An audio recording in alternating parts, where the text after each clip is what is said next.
Hola gente, tenemos nuestra tercera clase. Hoy vamos a estudiar el criterio de Routh-Hurwitz y que tiene digamos, una formulación geométrica muy simple, como lo veremos en la próxima filmina que vamos a hablar. Vamos a recordar algunas de las cosas que ya hemos visto.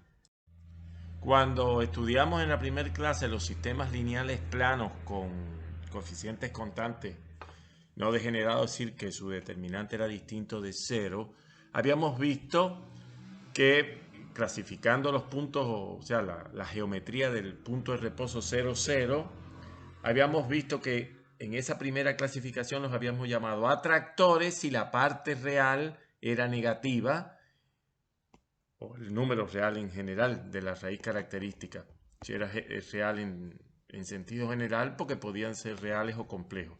Y habíamos llamado repulsores si esa parte real o la propia raíz característica, o sea, el autovalor, era positiva. Después, en la clase anterior, cuando vimos lo de estabilidad, ahí nos dimos cuenta que si la parte real de la raíz característica del autovalor de la matriz era negativa, entonces teníamos estabilidad asintótica. Y si era cero, es decir, estábamos hablando de raíces complejas puras, tenía la estabilidad. En el otro caso, obviamente, que fuera la parte real positiva, íbamos a tener la inestabilidad. Bueno, el problema que vamos a resolver hoy, imaginemos que en lugar de tener un sistema de segundo orden o una ecuación diferencial lineal de segundo orden con coeficientes constantes, tengo una ecuación de orden superior, 7, 11, 10, el grado que ustedes quieran poner. Y mi problema es saber si todas las raíces de esa ecuación, que vendría a ser de la ecuación característica para encontrar los autovalores, si yo pudiera asegurar que todas las partes reales son negativas, geométricamente, ¿qué significa? Que todas las raíces están en el semiplano izquierdo con respecto al eje Y. Entonces ahí ya, o números, si son números reales, es porque son negativos, y si son números complejos es porque tienen la parte real negativa. Si tuviera un criterio para decidir eso sin necesidad de resolver la ecuación diferencial o buscar los valores propios, las raíces características, cosa que de hecho es prácticamente imposible porque solo hay fórmulas cerradas hasta las ecuaciones de cuarto grado. Entonces, ¿cómo podemos resolver ese problema? Bueno, en esa dirección viene el criterio de Routh-Hurwitz, que nos ayuda a decidir, en algunos casos, si las raíces están en el semiplano izquierdo o no. Es decir, nuestro problema es considerar una ecuación diferencial lineal con coeficientes constantes de orden n como esta que tengo acá. Fíjense que yo le puse sometido a una fuerza externa F en X, pero desde el punto de vista de la estabilidad no hay ninguna diferencia en si la fuerza externa sea F, o sea, distinto de cero, o sea cero. Es decir, esa fuerza externa no altera la estabilidad. Lo único que hace es desplazarla porque está sometido a ese impulso externo, pero la estabilidad no cambia. Por tanto, vamos a hablar de esta segunda ecuación igual a cero y vamos a preguntarnos cómo saber si hay alguna forma de determinar que las raíces estén todas en el semiplano izquierdo, con lo cual tengo la estabilidad asintótica que es requerido en las aplicaciones con mucha ansia. Miren esta ecuación que está aquí de tercer orden. Bueno, esta ecuación se puede descomponer en este S más 2 y este otro factor que está acá. La primera raíz es menos 2, pero la segunda raíz, yo tengo que la parte real, o sea, cuando yo pongo, vamos a usar la fórmula para ser más preciso, del discriminante, tengo menos b, pero como b es negativo, por tanto, que es menos 1, por tanto, menos b ya queda 1. Entonces queda 1 más menos la raíz cuadrada de 1 al cuadrado menos 4AC, que en este caso sería 4 por 4, 16. Y me quedan las raíces del segundo factor, 1 más menos raíz de menos 15 sobre 2. O sea, tengo raíces complejas. Sin embargo, la parte real es un medio y es positiva. Con lo cual, en este caso, yo tengo inestabilidad, aunque haya una raíz que esté en el semiplano izquierdo, porque las otras dos están en el semiplano derecho. Bueno, el teorema de Routh-Hurwitz basa o parte de formar lo que se llama la matriz de Routh-Hurwitz o el determinante de Routh-Hurwitz y después calcular todos los menores principales como están en la siguiente filmina. Esto no se preocupen tanto por la notación porque después en los ejemplos va a quedar más claro cómo hay una forma mucho más fácil de construir la matriz de Routh-Hurwitz y por supuesto entonces obtener los menores diagonales. Recuérdense principales, recuérdense que son los menores yo siguiendo la diagonal principal de esa matriz. Bueno, el criterio de Routh-Hurwitz en realidad lo que me dice es que si todos esos menores diagonales principales son positivos, si tienen, entonces yo puedo asegurar que todas las raíces están en el semiplano izquierdo.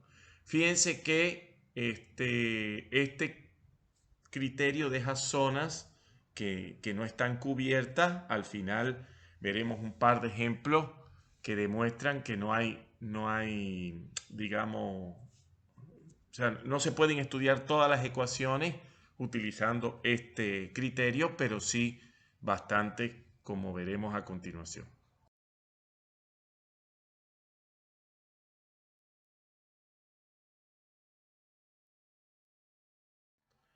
Bueno, aquel polinomio que tiene todas sus raíces en el semiplano izquierdo se le llama polinomio de Routh-Hurwitz, es decir, que cumple una buena propiedad.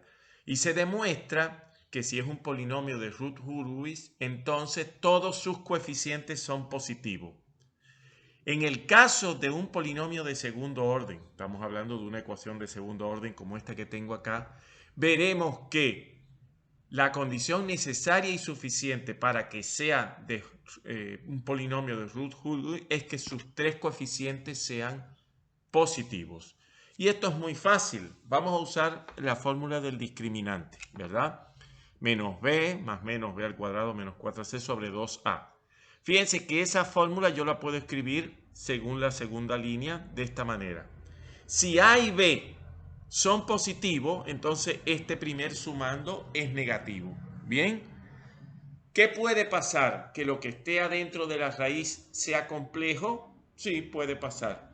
No hay ningún problema porque la parte real ya es negativa, con lo cual ya los tengo, las dos raíces en el semiplano izquierdo como necesito. Pueden ser reales y distintas, es decir, que C sobre A no sea mayor que en valor absoluto que B sobre 2A al cuadrado, sí, puede pasar. En cuyo caso, yo lo que tengo son dos raíces reales y distintas. Obviamente, como el primer sumando ya dijimos que era negativo porque A, B y C le pedíamos que fueran positivos, cuando es el menos del sumando con el menos de la raíz, esa raíz evidentemente es negativa. La que tengo que comprobar es cuando es menos b sobre 2a más el resultado de la raíz. Pero fíjense lo siguiente. Si dentro de la raíz, olvidémonos de esto que está sustrayendo aquí c sobre a.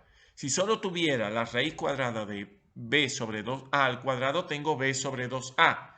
Pero a b sobre 2a al cuadrado le estoy restando una cierta cantidad positiva porque a y c son positivos. Por tanto, lo que está en la raíz nunca alcanza, numéricamente hablando, el valor de b sobre 2a. Por lo tanto, menos b sobre 2a domina el signo aun cuando sea más. Y así hemos visto que las dos raíces de un polinomio de segundo orden, si todos sus coeficientes son positivos, entonces están en el semiplano izquierdo.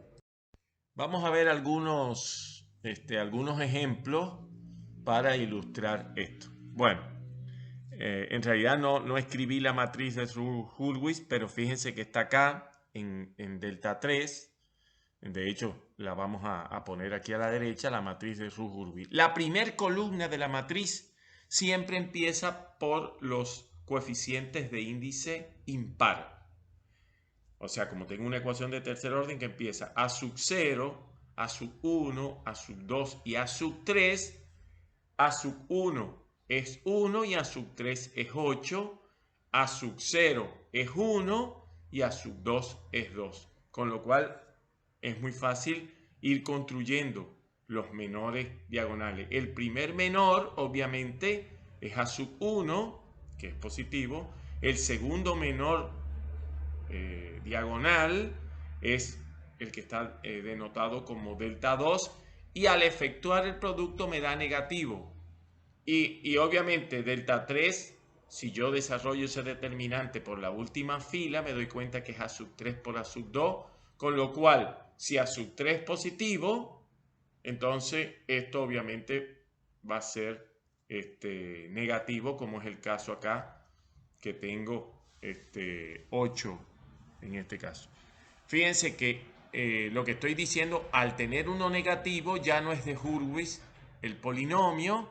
De hecho, sus raíces son menos 2 y 1 más menos raíz de 15 sobre 2, que es curiosamente el primer ejemplo que yo les puse allá en la entrada